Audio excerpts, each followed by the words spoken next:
Yo guys, ketemu lagi sama gua Audi Ramantia di channel Audi Bal. Audi diskusi abal-abal. Oke, Premier League dan juga beberapa liga lainnya sudah mulai menjalankan pertandingan pertamanya di musim 2024-2025. Ada beberapa hal menarik yang terjadi ya di pekan pertama, terutama gue mau meng-highlight dari Premier League. Dari pertandingannya Ipswich Town versus Liverpool yang dimenangkan Liverpool dengan skor 2-0 lewat golnya Diogo Jota dan juga Mohamed Salah. Oke, ini pertandingan resmi pertamanya Arne Slot ya, semenjak menggantikan Jurgen Klopp. Banyak fans Liverpool tuh meragukan kapasitasnya si Slot ya, karena mungkin sosok Jurgen Klopp itu figurnya terlalu kuat di Liverpool. Begitu dicintai sama supporter, dicintai juga sama para pemainnya, dan dia memang ya bisa dibilang salah satu manajer terbaik di dunia saat ini barengan sama Pep Guardiola. Jadi banyak yang ragu tuh kan, kira-kira si Arne Slot ini bisa atau enggak ya gitu. Dia megang Feyenoord, belum pernah megang tim besar di luar Belanda. Pengalaman melatihnya juga mungkin belum terlalu banyak. Dan Premier League tuh berbeda ya dari segi kualitas permainannya, sorotannya, pressure-nya, dan juga megang Liverpool yang dibangun sama Jurgen Klopp untuk menjadi tim terbaik dunia dengan berprestasi tentunya dan selalu bersaing di papan atas ya. Jadi banyak banget yang ragu sama permainannya Arne Slot ya. Meskipun main bagus di friendly match selama kurang lebih sebulan ini ya, tapi memang belum terlalu kelihatan pada saat itu. Baru mungkin kita bisa ngeliat gambaran besar di pertandingan ini lawan Ipswich Town yang dimenangkan Liverpool 2-0. Nah ini menarik ya, karena di interviewnya si Arne Slot barengan sama TNT Sports, di situ ada Joe Cole, ada Peter Crouch, ditanyain tuh juga sama presenternya tuh bahwa bagaimana tuh rasanya dia ngerasain pekan pertama Premier League ya. Mungkin memang berbeda, tapi dia belum bisa mungkin memainkan permainan terbaiknya karena beberapa pemain datang terlambat. Ya kan ada yang baru selesai di Copa America sama Euro, kayak Van Dijk, Nunes, gitu-gitu kan datangnya telat ya, jadi belum banyak latihan sama dia. Jadi untuk pemainnya beradaptasi dengan permainannya Arne Slot memang butuh waktu, dan itu juga diaminin sama Mohamed Salah yang waktu itu juga di interview, dia waktu dapat man of the match ya di pertandingan ini, ya dia bilang memang para pemain ini banyak yang belum bisa adaptasi dengan permainan baru dari Arne Slot gitu kan. Memang ada beberapa perubahan, dan karena beberapa teman-teman ini terlambat datangnya setelah Copa America sama Euro, jadi memang butuh waktu lebih lagi lah untuk menemukan ritme permainan terbaik ya. Dan gue setuju, di pertandingan ini kita melihat dua wajah yang berbeda di babak pertama sama babak kedua. Babak pertama itu Liverpool nih banyak kehilangan bola, dia kalah duel. Kemudian Ipswich berapa kali bisa mengancam Liverpool, bisa nerobos pertahanan, bahkan beberapa kali tuh pertahanan Liverpool tuh tembus ya lewat serangan baliknya si Ipswich itu kan, karena Liverpool kalah duel. Mereka lebih baik memainkan long ball, mereka lebih mengandalkan serangan dari belakang. Jadi nggak terlalu berjalan serangannya Liverpool itu. Salah nggak dapat banyak bola, Diaz juga nggak dapat banyak bola, apalagi Diogo Jota ya gitu. Jadi memang Liverpool ini di babak pertama banyak kalah duel, kurang bisa membangun serangan, mengandalkan permainan kolektif karena lebih coba untuk mancing pemain lawannya itu datang ke pertahanan Liverpool ya. Tapi gara-gara ini juga makanya pertahanan Liverpool agak sedikit rapuh, terutama di bagian Jarell Quansah. Ini mengejutkan ya, karena Quansah di bawah Klopp musim kemarin itu main cukup bagus, cukup solid.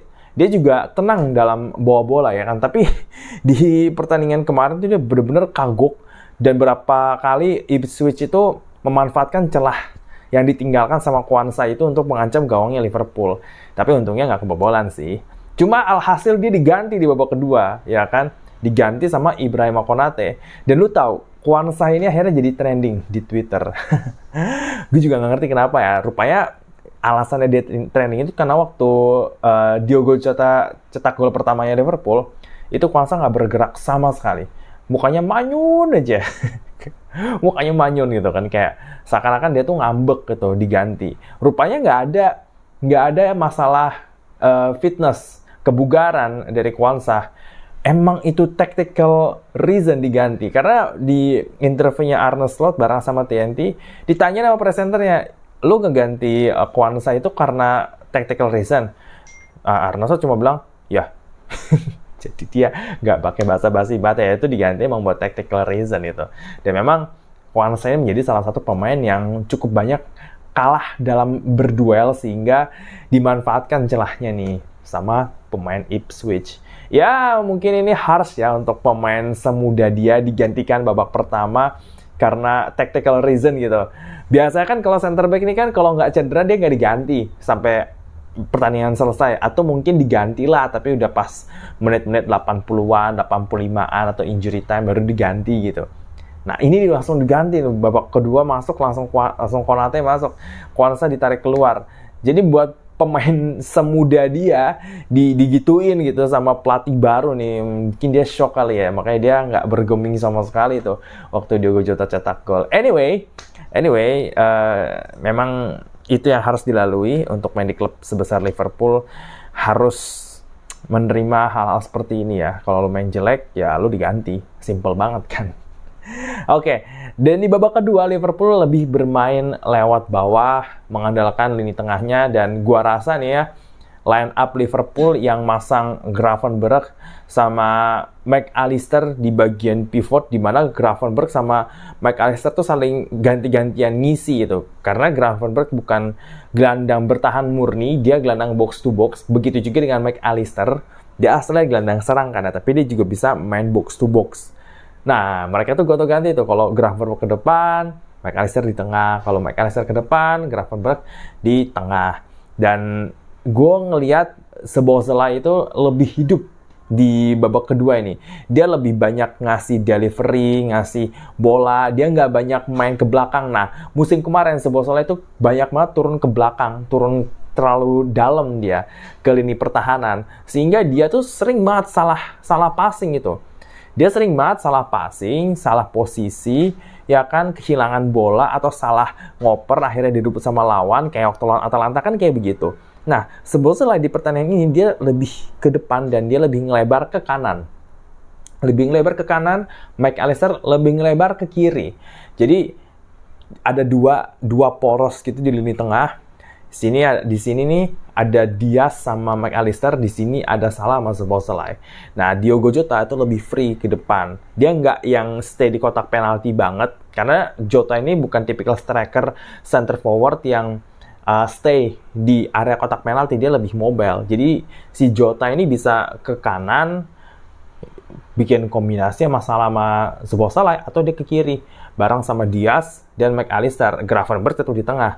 Nah, kalau misalkan McAllister yang ke depan, kan Gravenberch yang di situ. Tapi berapa kali gue lihat juga Gravenberch lebih ke depan, McAllister yang agak turun ke bawah nih. Jadi ini mulai saling mengisi nih Liverpool ya, mengakali gak ada DM murni yang di line up. Tapi gue rasa line up kayak begini bakal dipertahankan untuk beberapa pertandingan setelahnya. Paling cuma dibongkar pasang dikit aja ya, kalau di tengah-tengah pertandingan kayak Gakpo masuk, atau mungkin Endo masuk, atau mungkin siapa lagi yang masuk tuh, Jones, gitu-gitulah ya. Paling cuma kayak tambal sulam aja gitu, nggak terlalu diubah. Dan sesuai prediksi gue di sebelumnya kan, Liverpool bakal main 4-2-3-1. Nah, tapi perihal 4-2-3-1 ini emang agak beda sama yang gue pasang. Oke, nggak apa-apa. Dan inilah alasan kenapa Liverpool nggak beli pemain baru pun juga sebenarnya nggak kenapa-napa gitu. Karena memang timnya udah jadi. Paling nambah pemain baru itu untuk memperdalam skuad. Jadi kalau misalkan mereka tuh cedera, paling nggak penggantinya itu kualitasnya nggak terlalu jomplang. Tapi kalau misalkan kebijakan Arne Slot menggunakan kayak rotasi pemain di setiap pertandingan, sehingga setiap pemain itu dapat kesempatan untuk tampil, kan berarti kan kualitas pemainnya bisa meningkat tuh kan. Kalau pemain kan dimainkan kan berarti dia punya ruang untuk improvement dong. Dia bisa berfungsi lah, dia bisa dapat ritme permainannya lah gitu. Jadi nggak perlu banget pemain baru sih sebenarnya. Karena pemain akademi juga bagus, asalkan jangan ada yang dijual lagi nih kayak Bobby Clark sama Fabio Carvalho yang dijual. Itu termasuk mengejutkan ya, karena Bobby Clark itu termasuk yang cukup sering main di musim kemarin sama Klopp waktu pemain tengahnya Liverpool cedera, dan Fabio Carvalho itu tampil bagus selama pramusim. Ya, tapi tetap dijual sih. Ya, kalau dia stay juga agak susah dia. Orang si Morton sama Joe Gomez juga nggak masuk kok ke daftar cadangan kan. Yang nggak dipakai kan di cadangan tuh cuma si siapa nih? Curtis Jones, Harvey Elliott, Wataru Endo, Darwin Núñez. Wah, ini semuanya pemain inti nih. Jadi nggak ada pemain akademi ya, kecuali Kelleher sama Curtis Jones. Itu pun mereka memang pemain inti juga sih sebenarnya. Jadi kalau misalkan Carvalho tetap stay di sini juga yang nggak kepake, paling cuma gonta-gantiin sama Diaz gitu kan. Ya, cuma kalau Liverpool nggak ada yang cedera, ya, dan permainannya konsisten, ini sih baik-baik aja ya. Kalau misalkan sampai akhir bursa transfer mereka nggak beli pemain. Cuma kalau misalkan ada cedera, itu yang repot. Mereka harus ngandelin pemain akademi lagi. Dan pemain akademi sebenarnya punya potensi, kayak Tyler Morton, James McConnell, Lewis Kumas, Sepp van den Berg, itu punya potensi mereka. Cuma ya mereka butuh jam terbang. Ya kalau Arne Slot mau sabar sama mereka sih nggak apa-apa ya. Dan mereka bisa perform tuh plus point banget. Cuma kalau nggak perform itu loh yang jadi masalah gitu kan ya. Ya tapi kalau pemain kan bisa berkembang kalau dimainkan ya. Kalau nggak dimainkan juga gimana mereka mau berkembang. Jadi kalau Liverpool nggak beli pemain baru, nggak usah ribut gitu.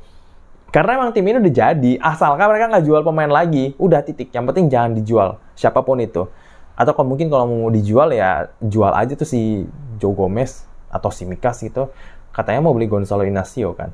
Oke, kita lihat aja untuk ke depannya. Itu aja untuk review gue di pertandingan Ipswich Town lawan Liverpool. Kalau misalkan lu punya komentar lain mengenai Liverpool, silahkan tulis di kolom komentar di bawah. Jangan lupa kasih like video ini dan share ke teman-teman lu di WhatsApp, grup Telegram, media sosial, semuanya.